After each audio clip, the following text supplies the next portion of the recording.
દર વર્ષે ચોમાસાની અંદર સુરતની આની આ જ પરિસ્થિતિનું નિર્માણ થતું હોય છે। દર વર્ષે ખાડીપુર આવે છે, દર વર્ષે ખાડીપુરની અંદર કોઈને કોઈ વ્યક્તિ પોતાનો જીવ ગુમાવે છે, કોઈ પોતાના બાળકો ગુમાવે છે, કોઈ પોતાના પિતાને ગુમાવે છે। આ પરિસ્થિતિનું નિર્માણ દર વર્ષે થાય છે ને હરેક જગ્યા ઉપર પાણી ભરાવાના કારણે કેટલાય સુરતના લોકોના વાહનો ખરાબ થઈ જાય છે, કેટલા લોકોના ઘરમાં પાણી ઘૂસી જાય છે, જેમાં ઘર વખરીનું નુકસાન થાય છે, તો ઘણા લોકોની દુકાનોમાં પાણી ઘૂસી જાય છે, જેના કારણે માલ સામાનનું લાખો કરોડોનું નુકસાન થાય છે। દર વર્ષે આવી પરિસ્થિતિનું નિર્માણ થાય ને દર વર્ષે ભાજપી શાસકો કુદરત ઉપર ઢોળી દેતા હોય કે આ વર્ષે વધારે વરસાદ આવ્યો એટલે આ થયું, આ વર્ષે વધારે વરસાદ આવ્યો એટલે આ થયું, આવનારા ચોમાસાની અંદર નહીં થાય। પણ જ્યારે પ્રી મોન્સૂન કામગીરી કરવામાં આવે છે તો એ કામગીરી કાગળ પર જ કેમ કરવામાં આવે છે એ બાબતે કેમ સવાલ ભાજપના નેતાઓ તંત્રને પૂછતા નથી કે પછી એમાં મિલીભગત છે? દર વર્ષે ચોમાસા પહેલા 2-3 સમીક્ષા બેઠકો થાય છે। આ સમીક્ષા બેઠકોની અંદર ભાજપના ધારાસભ્ય શું કામગીરી કરે છે? દર કહેવાય કે મહિને ધારાસભ્યોની એક આખી મીટિંગ થતી હોય છે શનિવારમાં। તો આ જગ્યા ઉપર સુરતના અધિકારીઓ તમામ લગતા વળગતા અધિકારીઓ હોય છે, તો કેમ આ બાબતે કોઈ ધારાસભ્ય આ બાબતે કામગીરી કરાવતા નથી? અને જો ધારાસભ્યથી કામ ના થતું હોય તો ખરેખર એ ધારાસભ્યએ રાજીનામું આપી દેવું જોઈએ કે જે સત્તામાં બેસીને પણ તંત્ર પાસે કામ નથી કરાવી શકતા। ત્યાર પછી કોર્પોરેશનની અંદર સમીક્ષા બેઠકો થાય છે, ડિઝાસ્ટર મીટિંગ થાય છે। આ તમામ મીટિંગોની અંદર શું કરે છે કોર્પોરેટર, મેયર, તમામ પદાધિકારીઓ? દર વર્ષની આ પરિસ્થિતિ છે। એક વર્ષે થયું નથી, એક વર્ષે થાય તો આપણે એક વખત સમજી શકીએ કે આ વખતે વધારે વરસાદ હતો એટલે થયું, પણ દર વર્ષે જો આની આ જ પરિસ્થિતિનું નિર્માણ થતું હોય તો ખરેખર શાસકોએ શરમ આવવી જોઈએ અને આ જ પાણીની અંદર ડૂબી મરવા જેવી પરિસ્થિતિ નિર્માણ થતી હોય ત્યારે ખરેખર એ લોકોએ ઘરે બેસી જવું જોઈએ।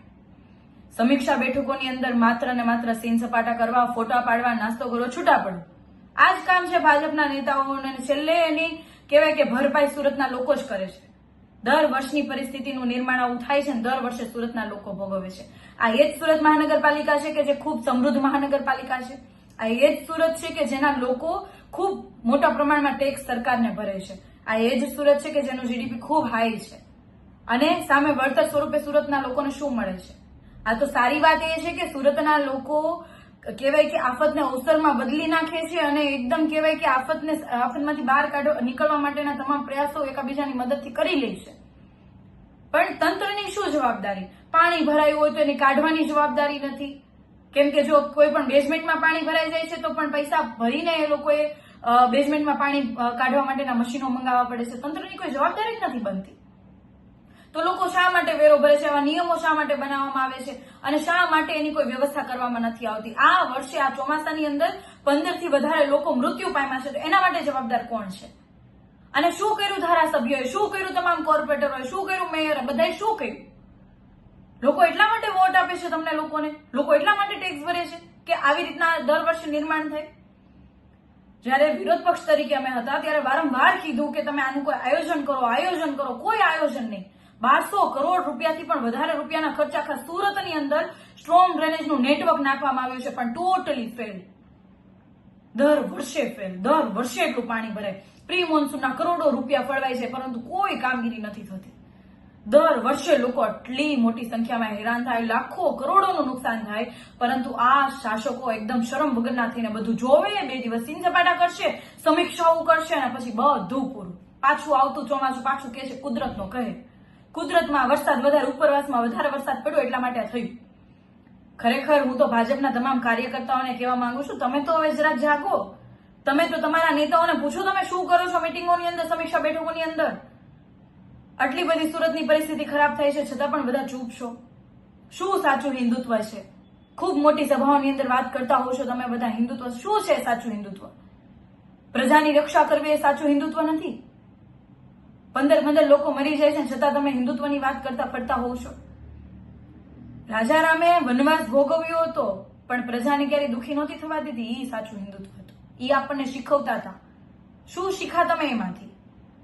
છત્રપતિ શિવાજી મહારાજ કે જે પ્રજા માટે કેટલાય યુદ્ધ કર્યા, પોતાની આખી જિંદગી યુદ્ધ કરતા રહ્યા, એને પોતાનો રાજધર્મ નિભાવ્યો। તમે ક્યાં છો? રાજધર્મ કેમ નથી તમે નિભાવી શકતા? અને જો તમારાથી ના નિભાવાતો હોય તો તમારે ખરેખર ઘરે બેસી જવું જોઈએ, અને તમે નહીં બેસો તો સુરતના લોકો, ગુજરાતના લોકો સમય આવતા જવાબ આપશે।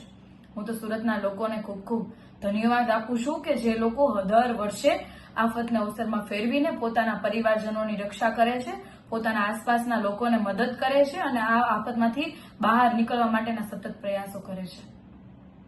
પણ તમામ નાગરિકોને પણ કહેવા માંગુ છું કે આપણે સૌએ જ્યારે ખોટું થતું હોય ત્યારે આપણી પોતાની જવાબદારી અને ફરજ છે અને આપણો ધર્મ છે અને શીખવે છે કે જ્યારે ખોટું થતું હોય ત્યારે મૂંગા બેસવું એ આપણી કહેવાય કે કાયરતા છે. જ્યારે ખોટું થતું હોય ત્યારે એમને સામે અવાજ ઉઠાવવો એ આપણી જવાબદારી છે. આજે આપણે અવાજ ઉઠાવશું તો આવનારા સમયમાં એવી ઘટનાઓ નહીં બને, કોઈ પરિવાર પોતાના દીકરા કે દીકરીને નહીં ગુમાવે. અને શાસકોમાં થોડીક પણ શરમ વધી હોય તો એ આ પ્રી મોન્સૂન કામગીરીના આંકડાઓ ડિક્લેર કરે, ત્યાં કેટલી કામગીરી થઈ ડિક્લેર કરે, ખાડીની અંદર કરોડો રૂપિયા જે ફાળવ્યા હતા એમાં કઈ કઈ કામગીરીઓ થઈ એ બધું ડિક્લેર કરે, કોન્ટ્રાક્ટરોના નામ સાથે આ કોન્ટ્રાક્ટરને આટલા રૂપિયા ચૂકવ્યા. તમે કઈ નહીં કરી શકો તો કઈ નહીં, સુરતના લોકો એને જવાબ આપી દેશે. જય હિન્દ.